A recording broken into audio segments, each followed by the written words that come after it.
All right, which doesn't belong and why? One of our favorite segments here where we go through three things and we have to come up with which one doesn't fit. And the last time we did it, it gave me mental fits trying to figure out which doesn't belong and why. Here we go. Bill Belichick coaching disciples. Joe Judge, Brian Flores, Matt Patricia. Which doesn't belong and why? Well, the one that stands out to me is Joe Judge, just because two reasons.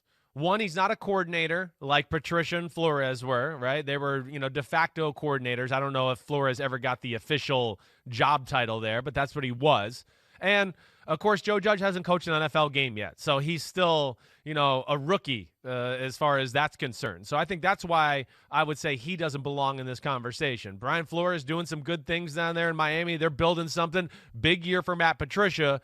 We don't know what to expect from Joe Judge yet. We know nothing about him. I've liked how he's handled his team and the way he comes off in front of the media and all that stuff. I've been impressed.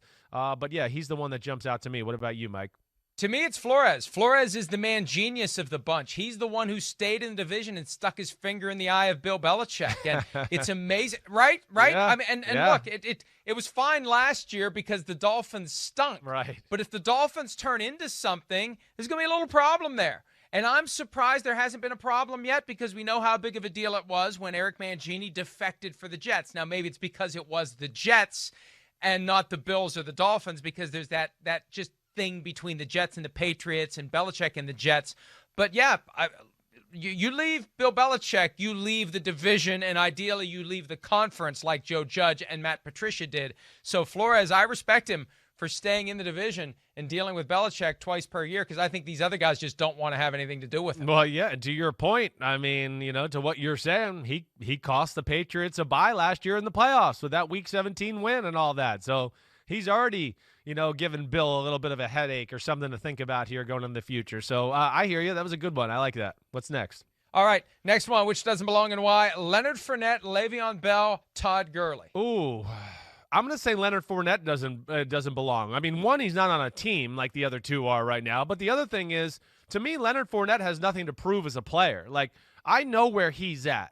He's in the prime of his career. Le'Veon Bell, I don't know where the hell he is right now. I don't know if he's anywhere near being able to justify over $13 million a year at the running back position. We've talked, yesterday. He didn't play great last year, and I know it wasn't a lot of help around him, but didn't play any football the year before. So where's he at? And then Todd Gurley, I think the same question.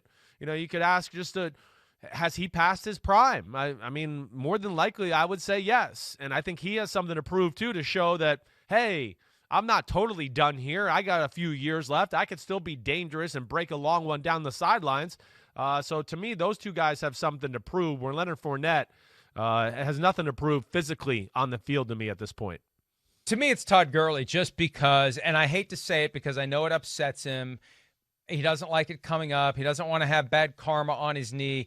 But it's been a common theme now for a long time. The knee is a problem. He's not the same player that he was because of the knee. He's got that clear physical limitation that is going to dog him for the rest of his career. The questions are going to come up in Atlanta no matter how well he does. He could have 1,500 rushing yards, and we're going to get to the end of the season, and if he has 1,500 yards, clearly they're going to be in the postseason conversation, and the questions are going to be, how's the knee, how's the knee, how's the knee? And we're always going to be waiting for that moment where he can't play because of the knee.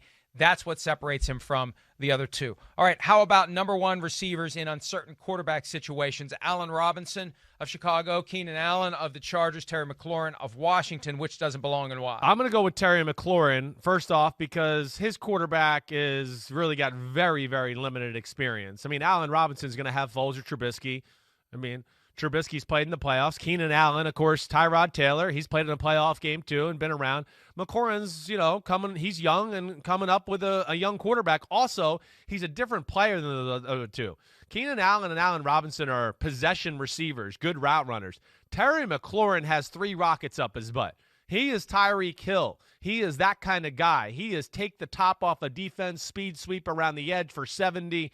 He has special game-breaking type speed. That's why I say he doesn't belong. Yeah, and I'm going to say Terry McLaurin just because I feel like there's so much unwritten with him. We have an idea of who Allen Robinson is. We have an idea of who Keenan Allen is. Terry McLaurin comes out and has this great season amid just a bunch of dysfunction in Washington. How good can he be? There's a fascination with Terry McLaurin that there isn't with the other guys because they've been around longer. And he's still got that new car smell. Yeah, right. Right? So that new shine. All right. Right. Hi, I'm Mike Tirico, and thanks for watching. Make sure to hit subscribe for the latest news and highlights from NBC Sports.